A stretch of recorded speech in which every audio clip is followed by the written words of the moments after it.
Okay, the meeting will come to order and we'll rise to the pledge, please.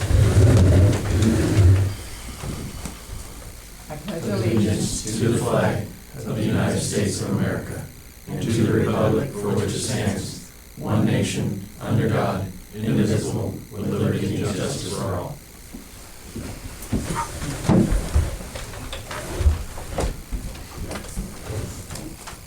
Okay, under the public comments, the agenda items there, those who are here, we're glad that you're here visiting this evening. If you would like to speak now or at a later time. Tom, Greg, Doug, Deborah? You tell me. Okay, it's fine if you want to go ahead. Doug? All right, Okay. okay, great. Good evening, everybody. Thank you for giving me a couple moments. I think everybody probably knows me, but if not, my name's Doug Johnson, and I own and operate the True Value Hardware Store here in town. We have been operating our independently owned hardware store for 23 years in Mount Pulaski now. So I'm here to let the council know about my intention, hopefully, to purchase the former Johnson Food Center building and property and relocate and expand my hardware business to that site. Mount Pulaski Economic Development and Planning Board has encouraged me to investigate and pursue the opportunity, and I believe the relocation could be mutually beneficial to not only my business, but the other businesses in the area, such as Subway, Dairy Bar, Dollar General, and others. Renovating the abandoned store will improve the neighborhood and increase exposure, share traffic to the area, adding to employment, property values, and property tax revenues and sales tax revenues. My business on the south side of town is kind of restricted there, so I see a need to expand that, and so that store property is a good opportunity, I believe. The finished project would double my current sales floor space and allow for more inventory and a better shopping experience for everybody.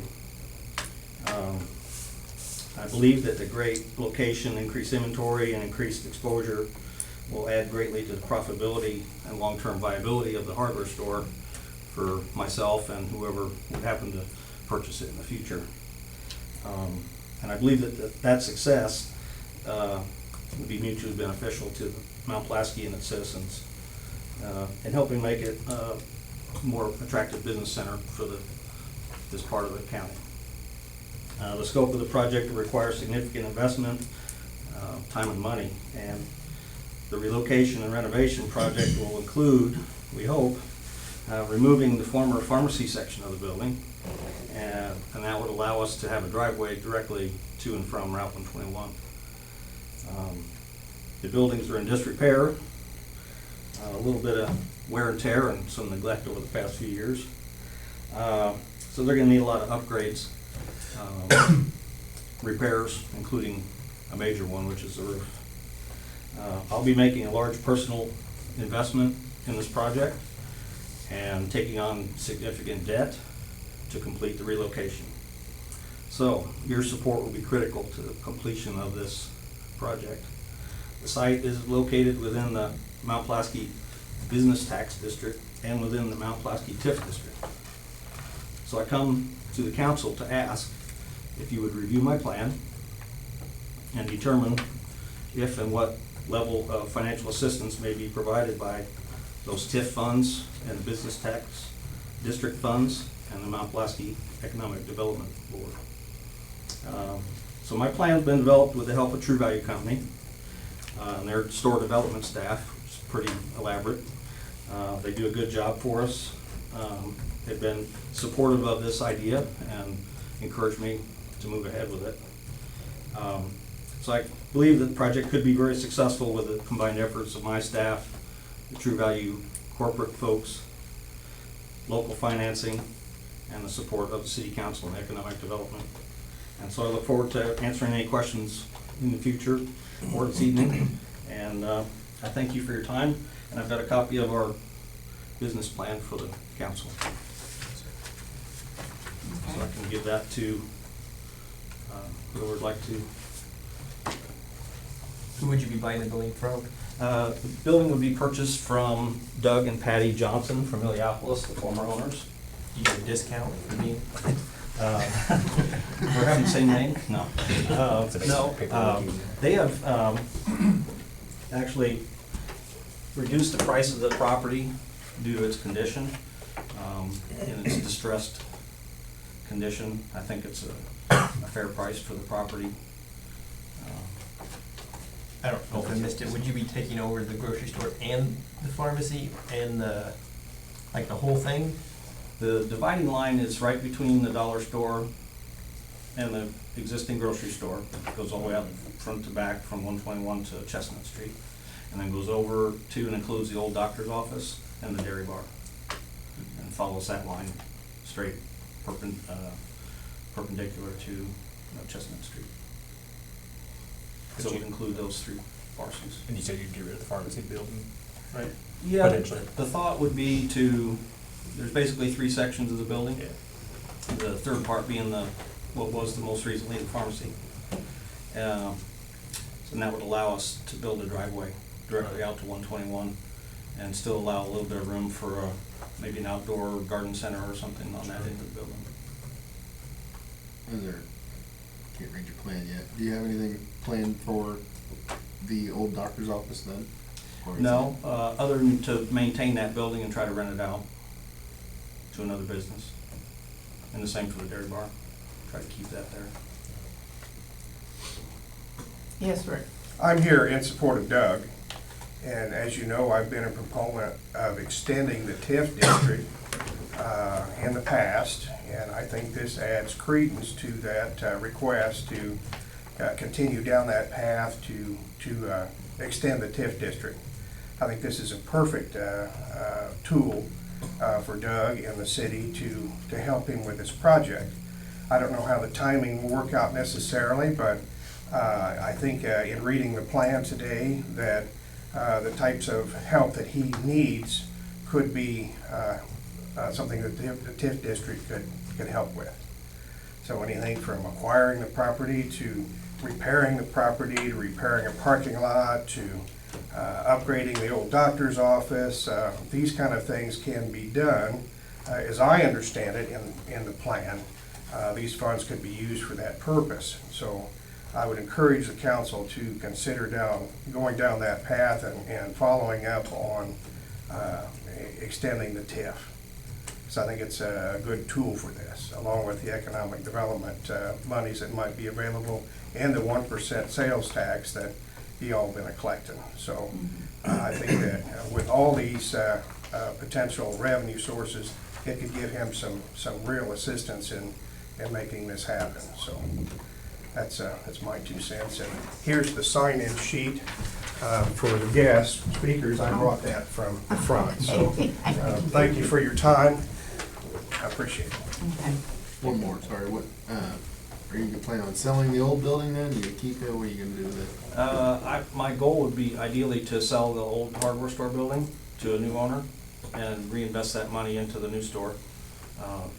My second choice would be to rent it to somebody else that could use it for another retail store or another purpose. But yes. Yes, Tom.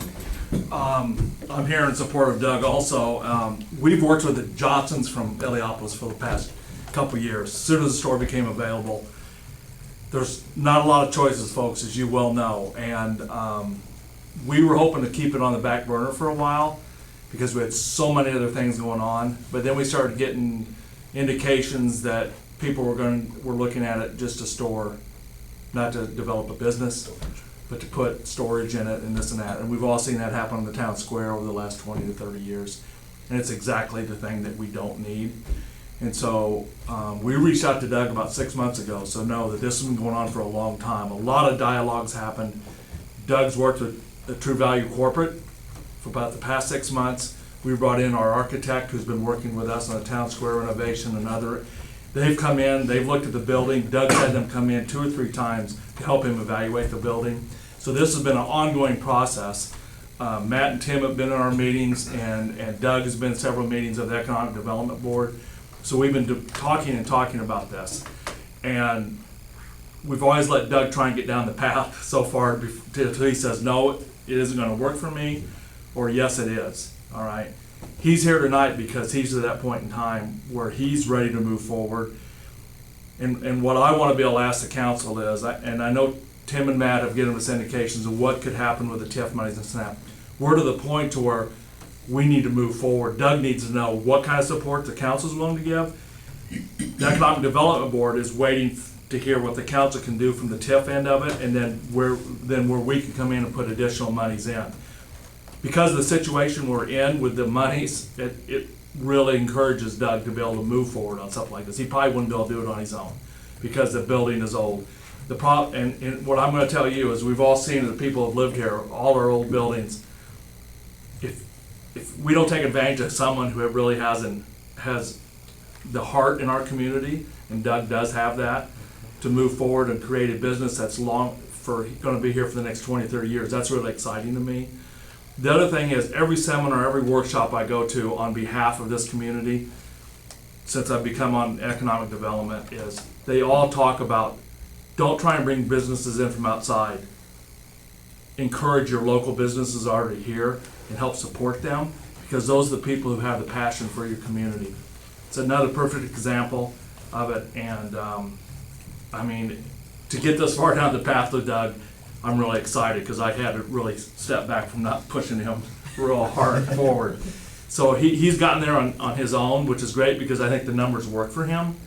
And we talk about added employment, added taxes, making that facility down there viable again is really exciting. And having that highway access was an idea that we've all come up with that Doug didn't mention, but he has, how many cars go by your store now a day, Doug?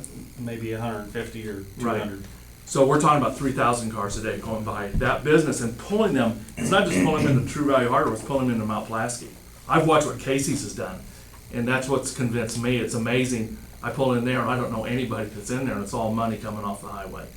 So it's a great opportunity for us. I know it's a decision that you guys take seriously, but my hope is we're able to move it forward at a really rapid pace, because we have dealt with this for 6 months and really try to put all the pieces together, so.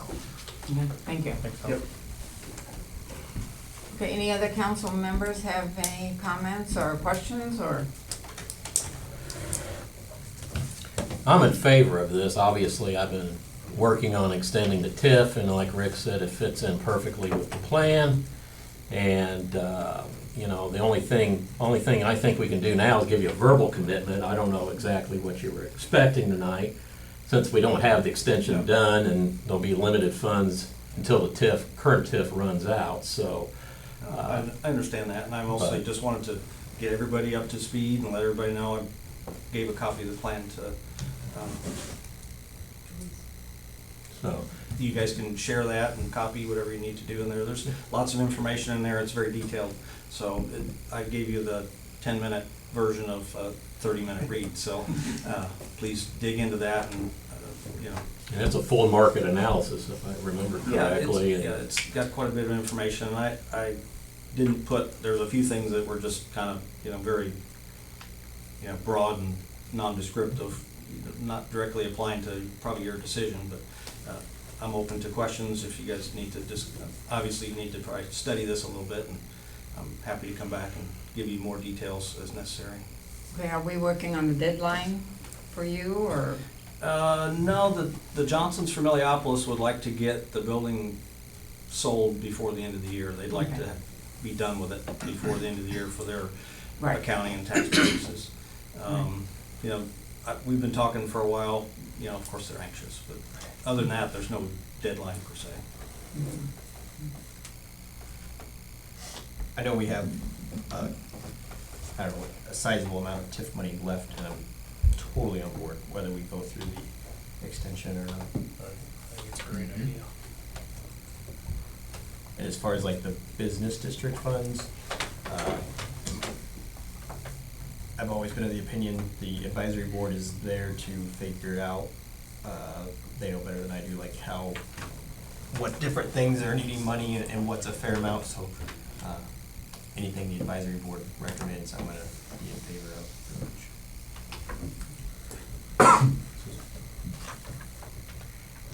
Okay, not being any other questions or anything, we'll just take this in review and go the next meeting and when Matt is here and Yeah, I appreciate your time today. we're gonna have a and chance to feel look free at to this. and- Let me know if you'd like me to come back for the next meeting or in between. I'd be happy to answer any questions. Thank you for your time. Thank you. Okay, Thank you. thank you. Appreciate your support, guys. Okay. Ladies. Thank you.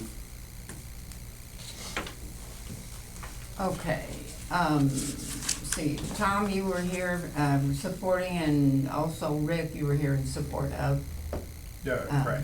Doug. Okay, Deborah, would you like to go now? Yes. Okay, Deborah May. I'm Deborah May. I see familiar faces, but for those of you that we haven't met, I'm Deborah May. I grew up in Mount Pulaski. I don't live here now, but I do have family.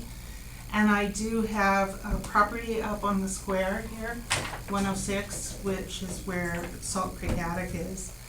And I've been visiting a lot in the recent years and seen that there's a lot of energy going into local redevelopment and revitalization. And what I want to talk about is old buildings also.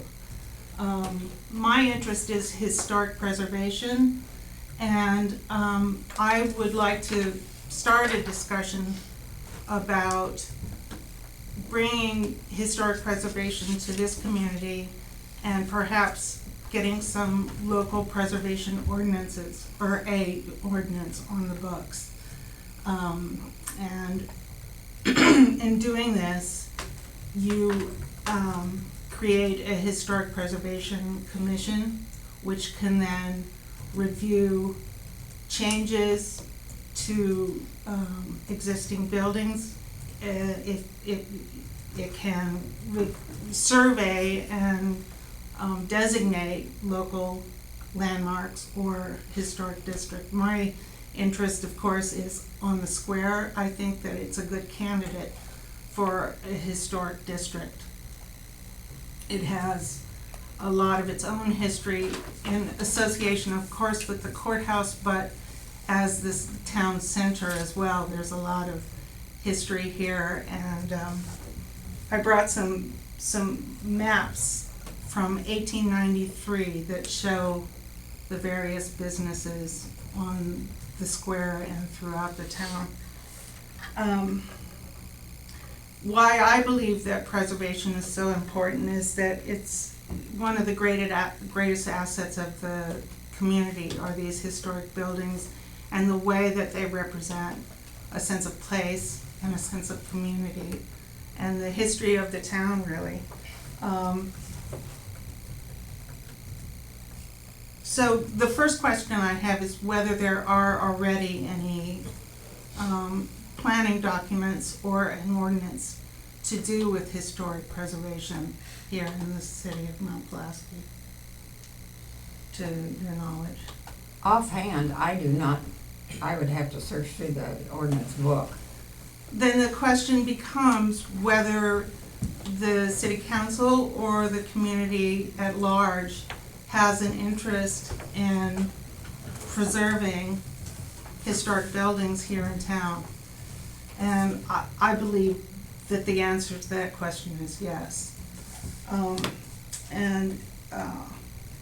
The best tool for safeguarding the future of our historic buildings is through a local historic preservation ordinance.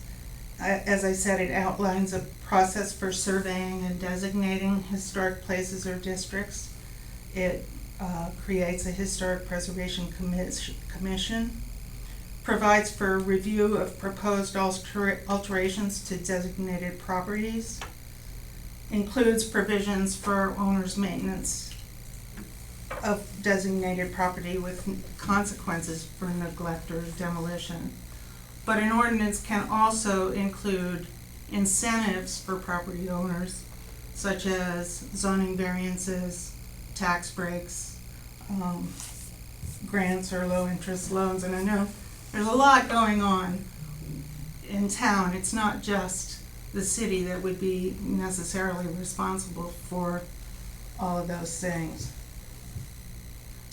If the ordinance and the commission follow state guidelines, the city can apply for certified local government status from the state of Illinois. And that makes the city eligible for funds, grants, for planning, surveys, and public outreach. And obviously, public outreach is an important feature of this discussion. I don't expect that an ordinance gets written this month and suddenly people find that they are within a historic district and they have the Historic Preservation Commission to answer to. There's a lot of public outreach that has to happen before it all goes into place. There are guidelines and examples of local ordinances available from the Illinois State Historic Preservation Office. And I have that phone number here, I'll give that to you. I also have a couple of examples of an ordinance. The example I have is from Atlanta, which is a similarly small town, yet they have taken all this responsibility on and are making great strides, I think.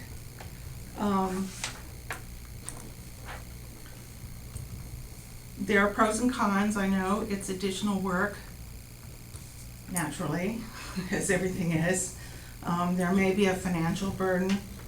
There may be resistance from private owners who are concerned about control of their property, but I want to emphasize that through your ordinance, you would be telling people,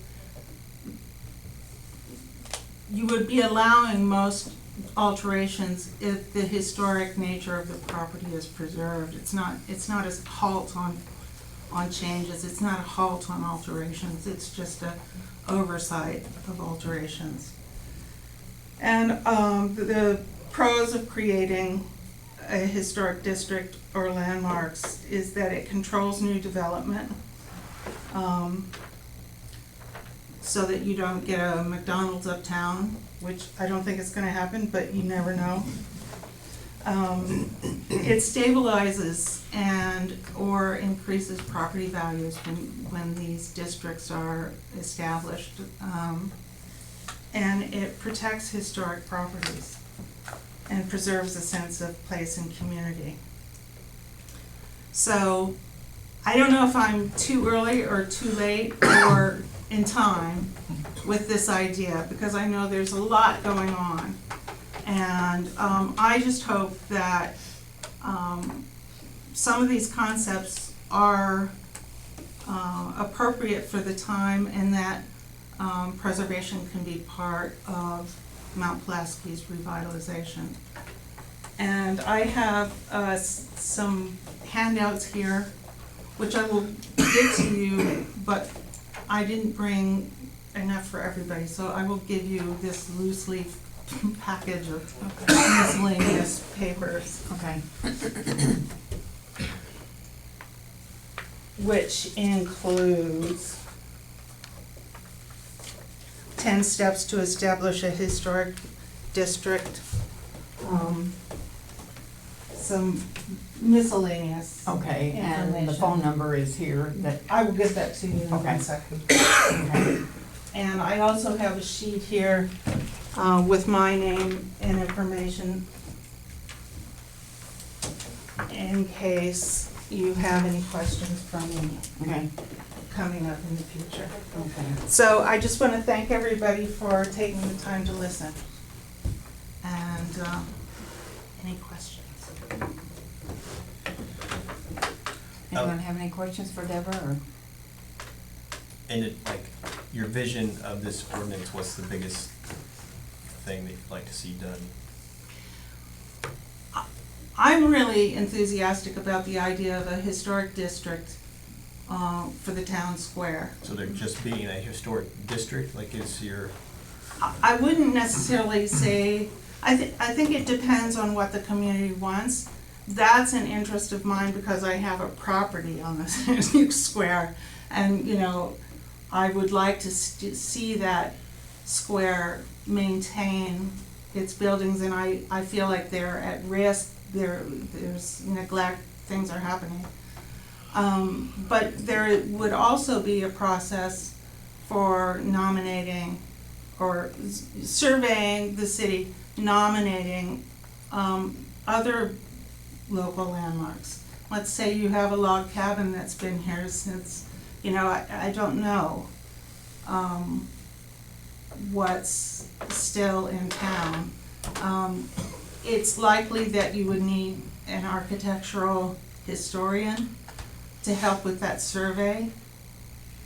And that may be something that I would be petitioning, or the city might be petitioning the Economic Development Planning Commission. So there are costs associated with it, but it's a matter of opening the discussion, finding out if there is interest on the council and in the community for putting something in place that helps preserve these older buildings. I feel there is definite interest in, as we talk with other people, that there is an interest in preserving that. And we'll find out a contact from Atlanta and speak with them and get some, you know. Bill Thomas, Right, and, Bill would be yeah, one. he would be an invaluable person to talk to. Right.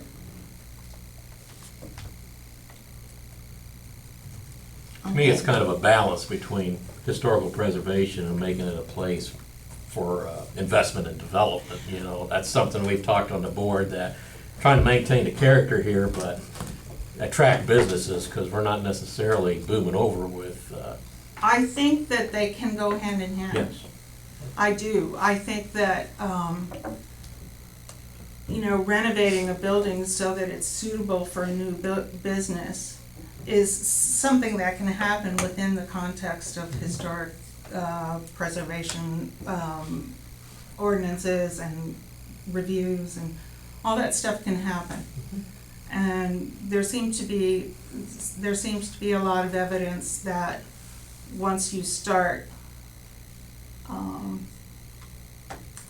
making these designations, rents stabilize, property values stabilize, because people know they're in a historic district, it's going to stay the same, it's not going to fall building by building. Right. So, Well, all of this will certainly be taken under advisement, and I know that, you know, you are living in California and you'll be back then in November. I'll be back So- in November, yes. The council will take this all under advisement and discuss this and contact the person in Atlanta and see where we can go with this. Okay, great, thank Okay. you. Thank you so much for your Can I time. speak Yes, to this Tom. one too? Yes. Because it kind of fits right in with everything. Just so you know, Deborah's on the Economic Development Advisory Board. She comes to our meetings twice a year. She's been involved from the very beginning. So it's not like she's just floating into town tonight to talk to you about this. She's been involved. I need to educate myself on this a lot. Our board needs to educate ourselves. I think, I'll speak on behalf of the board, we'd love to be involved in this because it fits right in with the town square revitalization plan. And from your standpoint of timing, it's perfect timing because we're putting the pieces together, we're putting the vision together. We haven't, and Rick's been part of this, we haven't expanded out into to the outer tier of buildings yet. We've been concentrating on the brick wall around the square and the sidewalk and this and that. And that's a whole other issue that we need. I'll talk to city council the next meeting, so it's not on this one about that, because we all have to get our heads together on that. But I think timing wise, it's perfect for this. I hope you guys will include the Economic Development Board, and even if it gets given onto our plate, I think we need to be involved, and we'll even take the lead on that, to try and educate ourselves and then come back and give a report to you guys what's going on, because I think it fits with exactly what our mission is. But I think from the standpoint of that balance, there has to be a balance, but we have so many new people buying buildings on the square. What this gives us, I think, in the long run, my vision would be, it gives us another tool to work to make this all happen the way we want things to look like in 10 years from now. Because every tool makes a difference, you know, and we can't just say, we're just gonna use the money from the 1% or the windmill money. We need to reach into as many coffers as we can to make this work, because these buildings are old and need renovation. So I'd encourage you to look at that, but also offer our assistance with that. If you want to pass that along to us, let us work and try and educate, and then come back to you and give you a report. Okay, thank you. Okay, thank Thank you, you. Deborah. We'll be in touch for sure. Okay, good. Okay, Greg, would you like to speak at this time, or want to wait? No, we're just getting caught up finally on all of the rental inspections. Okay, The guy that used to work for me in doing the rental inspections, Howard Conrady, his wife passed away. oh, And I had been talking with him over the last couple of years about she had cancer. So we had the city sent a flower arrangement over to okay. the funeral. I did that yesterday. But we're moving right along with the inspections, and we're almost caught up. Okay. Good. It's always good to hear. Thank you. Okay, I don't believe we've met. Do you want to speak now, or are you with the Stone River Group? Yeah, we're with the Okay, Stone well, River. we'll wait for that later then, okay? That's fine. Okay. Go right ahead. You're all welcome to stay for the rest of the meeting, or, you know, it does not matter, so. Okay, police report? I just wanna, I'm sure many of you have heard already, but there have been Thank murders. you. Thank you. Mm-hmm. We'll be in touch. I'm sure you've heard there have been other burglaries around in the rural area last week. Oh. I haven't had anything significant here in town, but all I can tell you is just make sure everything's secure, and, other than that, that's all we have. We Don't make it easy. Yes. Yeah. But if you do, or if you hear somebody that does have an issue, please call us, let us know, so we can address it. Okay, thanks, Tony. Okay, Matt with water and sewer? Okay. Not much to report, but we just had a brief meeting. The fourth sewer main, baby steps are making progress on that front. Justin, the city engineer on that particular project, touched base, and that CNN Railroad had accepted the drawings for the force main, and they identified an issue, and Justin's going to have that re-engineered and resubmitted. In no time frame for that to be done. So again, it's slow progress on that front. The retrofitting of lift station 3 is progressing, and hopefully in the next month we'll have pump 1 refurbished and reinstalled, and then pump 2 will be refurbished. And then at some point when Lee Beckman's available, we'll investigate the possible replacement of the water mains around the square. So that's where we stand. Okay. Okay, thank you. Okay, streets and alleys? We did not have a meeting this week. We might still meet soon, but Matt, if you have anything, go ahead. The one and only thing that I have currently, or actually I have two things currently for street signs, I apologize. The first off was our fall festival, which I think was a raving success. We had good turnout for people, plenty of help. Everybody did what we were supposed to do, and I think it turned out well. With that being said, our city-owned tents are in need of some repairs. I've been in contact with an armbruster, tent awning in just south of Springfield down in Chatham. And unfortunately, they will not, police are telling me they will not repair our tents because they weren't built by them initially. So the search continues, but we're gonna try to expedite that so they'll be ready to roll, obviously for that time next year. The other item I have is our, we're gonna have to probably reiterate a little more as time rolls on, is our leaf vacuum program. Our leaf vac is currently, what's the name of that town? By St. Charles, Missouri. Unfortunately, it's the only place in the state there's no place in the state of Illinois that will work on that machine. Bridgeton, Missouri. Bridgeton, Missouri. Initial response when they seen the machine was, wow, it's the best looking machine we've seen. Until we started looking a little closer. Initial response, I'm gonna throw guesstimation numbers because that's what they gave me. A full report will be coming in the near future, but probably looking between $15,000 and $20,000 to put that piece of equipment back into service, safely in service. So that's where I was going, where we're probably gonna have some more extensive discussion about that when our hard numbers come in. What's the main? I Like didn't know Peller- anything was wrong with it. And well, I spoke of that last fall, toward the end of leaf backing season, that I know I made mention, I have not looked the minutes up, but I made mention that we were gonna have to really look at it closely, because the impeller housing is Has a hole through it like this. that, the impeller bearings, axles underneath the chassis itself, the list is long and distinguished. But that being said, the machine's 18 years old. I did a little calculation on myself. It has hauled almost 1,400 loads of leaves out of this town at that time, on average about 75 to 80 loads per year. So I just wanted to make you aware of that's where we stand with that at this particular time. Once we get a little more hard numbers, we can investigate it and see what decision and which path we want to go down. Any idea what a new unit costs? Somewhere around 65, 70,000.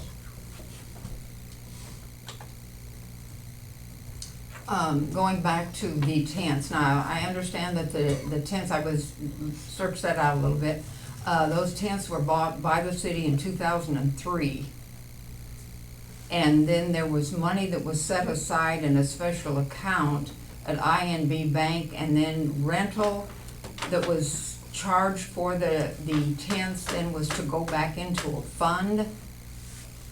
Is there anything being done? We've never charged a rental, we've charged a deposit, and the deposit system was basically based off of help. So in other words, the Fraternal Order of Police, the JCs at the time, whoever the churches, whoever used it, they would pay the city a $300 deposit fee in lieu of having manpower to set up Okay, and put away, tear down on Sunday. And if they did, basically, Court, either way, if Mike Patrick said it was good, or if I said it was enough help, then we would essentially just do away with that money. You know, we'd just tear the check up and go on. And at least in my tenure, we've had good support. We've always had good manpower, good help. okay. Now, as far as the fund you're referring to, I am not abreast of that knowledge. I'm not saying it's Well, not there. there was money that was raised at one time back those years ago. I forget what it was, the sales of, and then the T-shirts. tents were not purchased, and then the city had purchased tents. But that money, $7,000 or $8,000 was set aside to be Okay. used even to repair, like what you're talking about now. They're gonna need some repair for next year, so Yes. where that money's coming from. So maybe we need to check into this a We'll little most bit. definitely do a little Okay. research on that. Right, I did find out where they came from. They came from a town in Ohio. I'm not looking forward to driving in Ohio, so if anybody knows anywhere in the state of Illinois, please let me know. Because my research so far has netted nothing. I guess if I gotta drive into Ohio, I will, but I really don't particularly want to. Is it far to Ohio? I think it's over actually by Cleveland, but I'll tell you. but that's where the purchase was made, is in Ohio then? Yes, I had talked to Mike Patridge a little bit about it, using a little Okay. history there, Okay. and they had went to Ohio and picked those tents out, so. Hopefully we can find some To me, an local- idea to possibly fund that repair is the windmill money. To me, Right, that seems like a right. perfect fit for that. Well, when I Resource. began to ask around about the tents, and I found this information out, and they said there was this fund sitting there, and that was to replenish that fund was with the donations, like you had said, that would keep that fund going to, because in the future, you know, there will be repairs that need to be done. Perfect. So, you can search that out. Okay, Okay, well, I will research that. okay, okay, thank you. I had two things for Matt. One, I've had lots of positive comments about the smoothness of the street that the soapbox was on, followed quickly by, how can we get that everywhere else? A lot of time, a lot of money. And then the other thing was appreciation for putting gravel under the recycling containers. Welcome, take that on too. So while we're talking about it, I need to know what day would be good for you guys to meet with Mark Harlan. As in this Next- week, next next week, week. or? Next week, we fine, whatever week works for you. Yeah. He's open any day. Okay. Take a pick. Well, preferably not this week. Okay. And I will mention, because we are doing hydrant flushing this week, so we're gonna That's be putting about- in some extensive hours. Wednesday Monday? next week? Okay. That'd be the second. Wednesday works fine for me. If that's what you wanna do, that's what we can do. That works. Josh, was there anything that you? No, I can come to watch. Okay, great, and support Matt. He's your first pat on the back. Okay, and finance, Trish? I just have deposits, 85,942.80, which, includes, mostly real estate taxes. Is the majority, is a big part of it. Did everyone have that? Okay.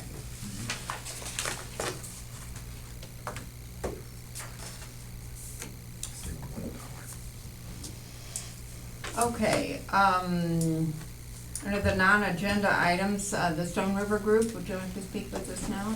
Sure. First, I have some papers basically of what we're gonna talk about. I'd like to thank you for your time, and if you don't know who I am, I'm Kale, also Tony's son, in case you don't know.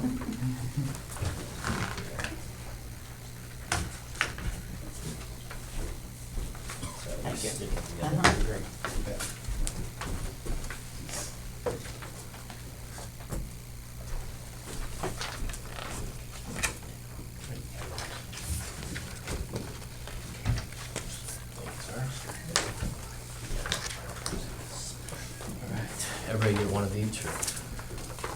Yep. Okay, so, back in May, I talked to Matt about doing a bid on the city's electricity and natural gas. And we pulled the numbers. Basically, your guys' default rate with Ameren would be $9,572.16.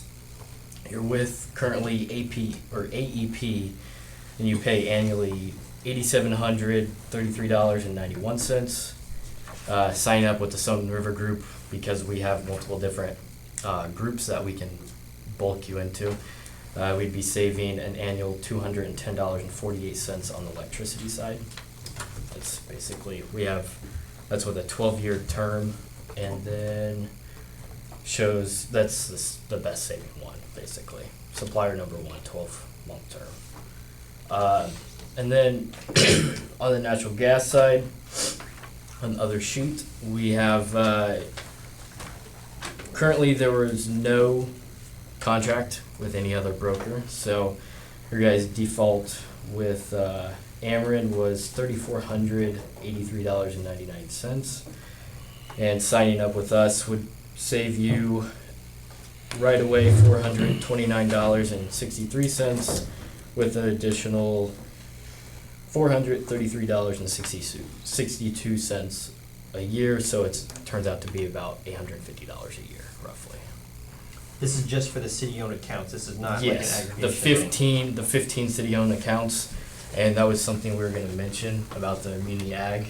If that's something that you guys would be interested in, we can talk about it now, or we can come back another time and speak about that. So, I don't mean to put you on the spot or anything, Yeah. so like last month, our AEP Energy, we wrote a check for $2,300. Okay. So that's, and on our bill, it says that was for 16 accounts, so like, if that was equal across all 12 months, that'd be like $24,000, but here you said that right now we pay $87.33, so is that like a subset of the accounts, or is that? Thankfully I brought Justin. Yep, my name to is answer Justin those type Peter. of questions. I work with the Stone River Group as well. I work with Kale on this. This is for the supply section. So on a power bill, you have the distribution, which is your meter, your electrical lines, your customer charge. So that's Ameren's charges to get electricity to you. Then there's the supply side, which is the actual commodity, the actual electricity that's on the grid. That's what these numbers represent, is just the supply section of the bill. So we do break those out. Okay. All right, I'll share this with you afterwards and maybe we can figure out. Sure. This was based on the numbers that we were provided by the bills. So if it might be different, but we can, based on the numbers that we have, your current AEP price is the you can see in the upper right-hand corner, right under the AEP is 477. On the 12-month term, we're able to negotiate a 4657. Based on the usage that we pulled from the 15 accounts that we were provided with, that's where the number, the $210 savings comes from on the electric side. And then on the natural gas, to go back to what Kale said, in the bottom where it says Ameren Transportation Savings, the number in green, by just switching to a third-party supplier, which you guys have already done on the electric side, Ameren gives you a discount just on the transportation rates. They actually give you a discount on their rates for switching. That's where the $429 comes from. So you get that discount automatically, and then the other number, the $433.62, is on the commodity side, the actual natural gas. If we fix a price at the 36.5 cents, we fix a price for 12 months, the estimated savings is the $433, so that you combine those two numbers, and that's where you get the $850. And did you Savings say on there the was natural gas. 16 accounts for electricity, or because That's what it says here on our bills. Okay. Because when I got Maybe the one of them was stuff out of town. Yeah, when I got the stuff from Matt, there was only 15, but We can double check that and make sure before a contract's executed. If we were to, the electric, I'm not sure about, it seems like we're saving most of the money, and switching would just save a tiny bit more. I don't know, maybe there's risk there, maybe there's not. For the natural gas, if gas was to go down and Ameren's cost was to go down, can we cancel it anytime? Or It what? would be a locked-in, just like the electric contract, it's a locked-in rate. This one was based on 12 months, so it'd be locked in for 12 months. Now, there is an option where you can, I did show on the NGI, which is the index that's used to price the natural gas. We can write a contract and just float on the index, so if the price of natural gas does go down, you get the benefit, but if it goes up, then you take the hit on the flip side of it. So you can choose to go on an index price on the natural gas, or you can choose to go on the fixed if you want to try and fix your cost and make sure your budget stays where you've estimated it to be. So you do have those options on the natural gas as well.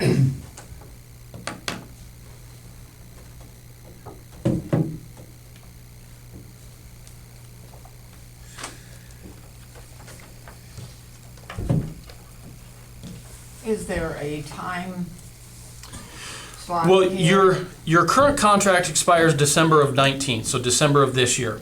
And you need, in order to sign a new contract, you need to execute one by, it would be, I would say by the end of October, first day of November. You want to do it 30 days in advance, because if you don't, then there could be timing issues where those accounts may end up going to what they call a month-to-month. It might roll over to a month-to-month, and that's an index, and I've seen those prices double on an index, which we try to want to avoid, or letting it go back to the utility, because if it goes back to the utility, then you have to wait 12 months to execute a new contract. Okay. So our AEP electric contract is up in Yes. December of 19 is the end date, but to make sure you're enrolled in enough time with Ameren, we'd like to suggest a minimum of 30 days. And in the Stone River group, like, you're none of these suppliers, you just go say, here's all of the suppliers. We represent, when we bid yours out, we bid it out with about 7 different suppliers. So we bid it out with several different suppliers that we have great relationships with to make sure that we get the lowest price possible, that we can negotiate for you guys. And we have, we do buying groups, so we have the city of Lincoln, Bloomington, Normal, Logan County. So then we basically can push everything into one group to get cheaper rates and negotiate better deals.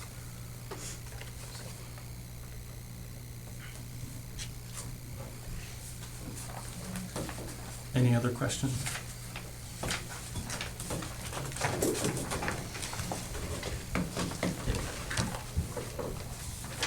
Thank you for your time. Thank you. Okay. Would you want to talk about MEAG or? No. So I thought Stone River was the ones, I don't know if it was you or not, but I think it was a year ago or maybe 2 years ago, they said that the rates that we were paying from Ameren kind of like was the best option at the time. That was involved in a discussion, yes. But I've done a lot of the municipal aggregation. I did the one for Lincoln, I did the one for Logan County, I did the one for Atlanta, and I've been involved with the other 18 or 19 communities that we have, that we do municipal aggregation for. And this group that we've done, we've been on a 2-year contract, and that contract's gonna end in July of 2020. Our average rate was 4.77 across that 2-year period, and the average rate from Ameren was over 5 cents. So we saved, on average, we saved a household about $80 a year by being on the municipal aggregation. And for them to do nothing, it's automatic for them. They go right on it. They don't have to do anything. And then if they want to get off of it, it's a simple phone call. They're out. There's no fees. There's no penalties. They can go right off. They can find their own supplier or go right back to Ameren. And that's something we present, because if the current rates and the projected rates are with Ameren are better than we can negotiate for municipal aggregation, we're going to say, hey, we can't do any better. It doesn't make any sense to sign a contract. And we've done that several times before when it just doesn't make sense. How do you guys get paid? We're paid by the supplier to execute the contract. So there's no upfront cost to any of the municipalities. So we're paid directly by the supplier when a contract is executed.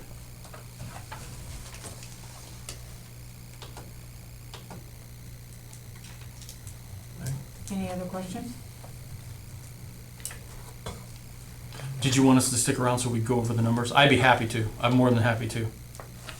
Sure. Okay. Thank Sure. Thank you.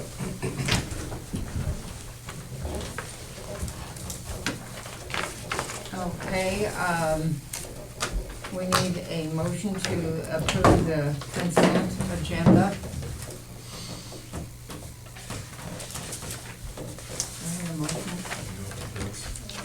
Abbott's and Associates, $1,500, ING, $2,112.12, and Lincoln Land Communication, $2,078.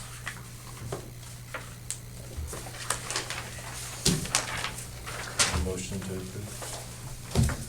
Motion, a second?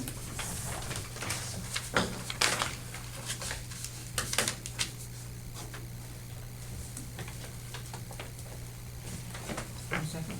I'll second it.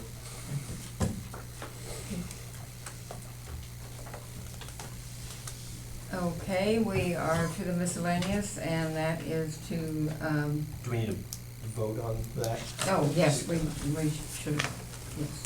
All individually or all, Whatever you all in prefer. all in favor? Aye. Aye. Motion passed.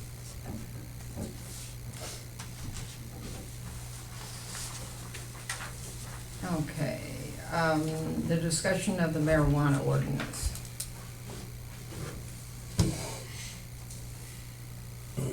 That was from the last meeting, and we were going to speak on that this evening, and I'll go first, maybe the other one. I know different people have different opinions. What I think is appropriate is allow somebody to come in and grow, collect sales tax, that's fine. To not allow dispensaries, and basically pass the sales tax at 3%. That would be my proposal. But if other people are not in support of that, I think we should figure that out now rather than going through the work of getting the ordinance drafted. So you don't want a dispensary if someone were to want to build one here? That's my take, yes. What if Mr. Johnson can get somebody in there?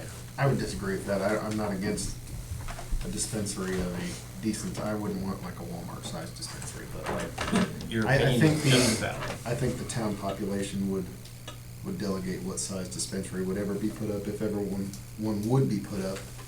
I'm not against the dispensary if someone were to want to do it one day, but like I said, the chance of that is it's fairly slim. Anybody else? All right, so the growing of it, does anybody have a problem with growing it? Even I don't have a problem with that. Is there taxation from the grow? Or is it just more of an allowance? State law is just medical. Sales tax. Cool. All right, so which growing? The personal or as like a Exactly. business? No, as a business. Or is Either it- one, I'm fine with. Okay. I didn't know what you meant when you said you didn't want to allow a dispensary, but you wanted to have the tax. So somebody want to come in and build a farm, Okay. whatever. Gotcha. All right, dispensary, anybody else have a weigh-in? Anybody else I have a- agree with Danny's position on that. You gotta have a dispensary because the dispensary is the retailer, the cannabis, and there's where your tax income comes in. So it seems kind of silly to impose a tax and not have a retailer, so, Tax on the sale of the farmer is what I was referring to. no. You said the 3%. So, the 3% is the local one, so, but I agree with Danny's position on this. To me, it seems silly to prohibit that in this town, and otherwise we're just letting people go to other towns and buying it there and then coming back here. So we might as well get our piece of the pie, per se, in that regard, so. So it looks like I will lose on that one, whatever. There's one more restriction, and it's like the, I don't know what the name is, but it's like a bar for marijuana. A lounge. A lounge. I would be against a lounge, but let's have the same discussion on that. Thumb up, thumb down? Thumb up, thumb down? You're leaving Thumb the down. table to be against it. Thumb down for the lounge. or Well, a thumb cannabis against the lounge? lounge, to me, is no different than a bar for alcohol. And to me, it seems kind of inconsistent to say we can allow liquor stores and bars to consume alcohol, but now, when you come to cannabis, we say no, thumbs down. That seems inconsistent, in my opinion. Again, we're kind of restricting ourselves for an additional revenue income from that, you know. I'm not a user of this stuff, but at the same time, I do not feel I'm in a position to preach to other people how they should, whether or not they should consume. The same thing with smoking and even drinking in that regard. So I'm kind of in favor of, putting out open for business sign on this stuff. You know, to me, we need all the economic development we can in this town. And to me, how video gaming has propagated everywhere and developed and all that. You see them everywhere. I feel the same thing's going to be with the cannabis eventually in a 10-year time frame. So, I would like to see that we are at the leading edge of this. You know, if this is such a bad thing, why did the state allow this stuff? So, in my mind, we might as well go with the flow on this and get our piece of pie, like I said here earlier. So. And one quick question about the lounge, and I kind of assume it goes the same way as alcohol would. There would have to be certain licensing permits and all that. Absolutely. In order for a lounge to be put in, right? And there would be a certain cap on the amount of said lounges. Right, you can't Yes. It'd be a bit ridiculous to have 6 in this town. I Yes. don't know why you would. can't just have it in your garage. But, It is not up to us though, so it is a licensing, but unlike a liquor license where we dictate who can have a liquor license, it's a state license thing, so we would not have say in who gets it, who doesn't, it'd be up to the But we- state. Unless you put it in. you make an ordinance to approve. Correct. The establishment of said establishment. I don't know, we're in the weeds now, but yes. Nice time. I'm just sitting on that one. Does anyone know about the growers that are north of Lincoln? Been going, what, 2-3 years? Cresco? Right there in Yeah, Lincoln. I'm not that familiar, I just know that, yeah. I don't hear much about it. I think you get a whiff once in a great moon, but other than that. So anybody go by there regularly? Do you regularly smell? I'm supposed to go on a tour sometime in the next couple of months as part of the stage, so. I was in and out of there when they were building it. It's quite a facility. Yes. But, I've heard. You don't hear much about it, I guess. No, it's a tightly regulated thing. That facility is visited by state regulators every week. And every plant is tagged, and so, you know, to me, it's not a fly-by-night operation, so. Right. Anybody who's gonna be involved in it's gonna have some, serious money just to get the thing off the ground to comply with the myriad of regulations surrounding it. So. I will say, from my small scope of things, them going in out there, as far as natural gas is concerned, there's been elevators and businesses out there for decades, and never once could anybody viably see natural gas getting piped out there. And the second they started building that, money was there, gas pipes were getting ran, the electric infrastructure is getting upgraded. It's, No hesitation. no hesitation whatsoever. There's a lot of money in that field right now, so. I'm all for it. Yeah, to restrict it would be leaving money on the table at some point, I feel. But And like you said, I You don't don't wanna want go to show a big blade crack to the with it. party if we missed the opportunity. My last soapbox then, I think the state's doing this for money as other states did. I don't think, just like gambling, although the economic benefit is good to the state, I don't think the social benefits outweigh the economic benefits. And I think the same for marijuana. That's my take. That's why I'm against it. I don't have any evidence that anybody can point to prove that, but that's my take on things. So, I think, given all of this, forbidding anything is out of the question, but still the sales tax is still up for debate. Why don't you lead with a number, and then I'll chop at it. Well, we need to have the ordinance drafted, the vote on it, if I'm following where you're going with it. I'm saying it would save us all a lot of time, rather than drafting the ordinance and have you say you're not in favor of it. Let's just figure out what you're in favor of, and then we'll figure out what's appropriate. I'm in favor of levying the full 3% that's available to the local municipality. Does anybody think that's not a good idea? I think it's a good idea, because we don't have any direct competition. It's not like Jerome and Springfield where they drop it 0.25%, we might get. Most cities have already done it to the max, so that's why I started off with that number. I'm not very well versed in that department. I don't know what. So you can go up to 3% in like either half or 1% increments. In the questionnaire, they encourage you not to go the full 3% to remain competitive. But everybody's. But like, this is the part I don't know. Who are our competitors? I don't think we want to be I think competitive. Taylorville Well, passed one, Springfield. What he's mentioning is that, do we want to not go to the full 3%, thinking that people are going to drive to Pulaski instead of going to Lincoln because to save 0.5%? Now, does that go just for sales? Yes. of the finished product. That does Yes. not go for Right, that's sales only from of, dispensary. like, Right, yeah, Cresco wanting to build between here and Right. Lebanon. exactly.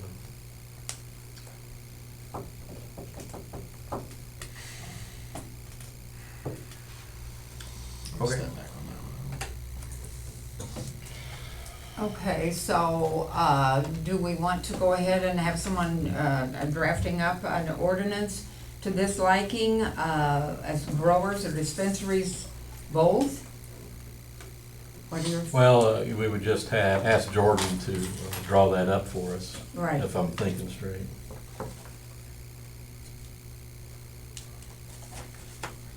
Circling back, is there any zoning restrictions that you think are appropriate to put on anything? Or are you fair game everywhere? I know there's I'm not already fair game everywhere, but There's already restrictions for like distance to churches yes, and distances yes. between. My 2 cents is that the state statute is restrictive enough, in my opinion, but if we need to tighten it up, that's what the council should debate, like you're suggesting. What would you suggest the state is not strict enough on? Are you familiar with it? Because I'm not very familiar with it. I don't think there's any, like, other than the, don't put it next to schools, don't put it next to churches, I don't want it anywhere, so we could have a don't put it next to Andrew's house clause, but I don't think that's reasonable. That's a residential zone, so. And again, those things would be in the ordinance that would state just what you're saying there. I'm sorry? In the ordinance, that would state that, so Yes. like you say, I don't want it next door to me. Yeah. So we don't have an ordinance like that, anything No. that's what I'm asking, do we need to make one? And I don't have any group rules for that, but at Mhm. least the 3%, I think we're in agreement on. You are good with the 3%? I'd say 5, but we can't.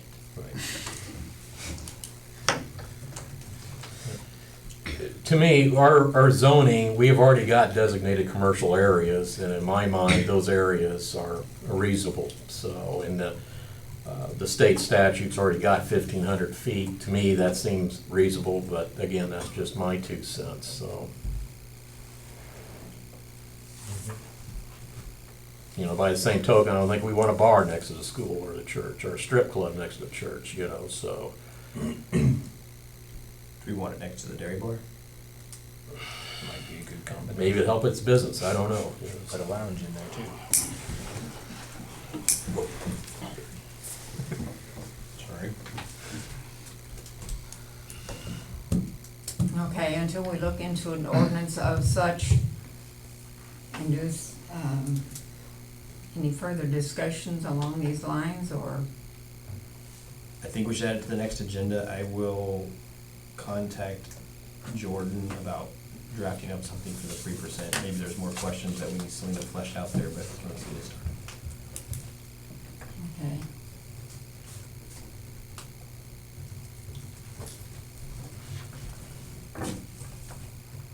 And this is recreational, Yep. all recreational, not medicinal, okay? My understanding is we can't do anything, like, we can't further restrict the medical use of all. No.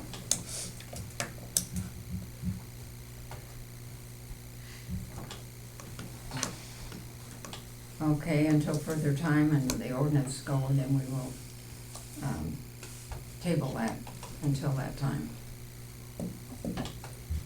Okay, and Doug has spoken as far as the TIF. Okay, don't think we need any motion or anything on that, we can just table that until further discussion. Okay, does anybody have a need to go into executive? I would like to go into executive session. I'd make a motion to go into executive session for 10 minutes to discuss Okay, is there a second to that? personnel. Sure. I'll second.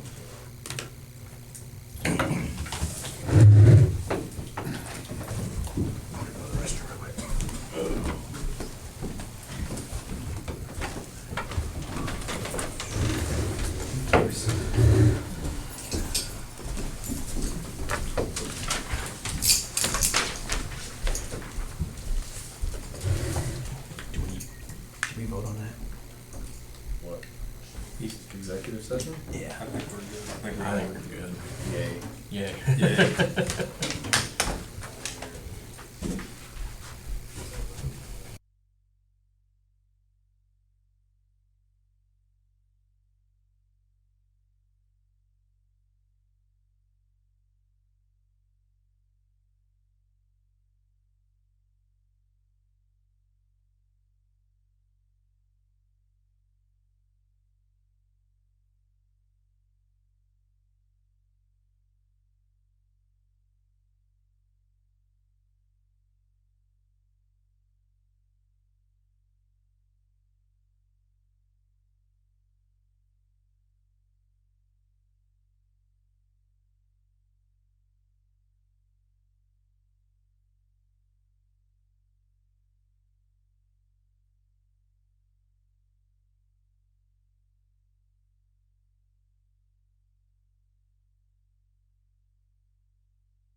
It's basically a code enforcement officer. Right. But I don't wanna do that.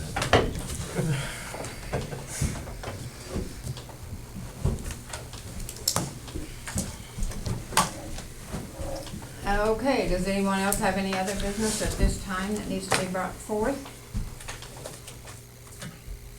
If not, I'll ask for a adjournment. Second. All in favor? Aye. Meeting adjourned. Good job. Get up there and talk. What do you guys do?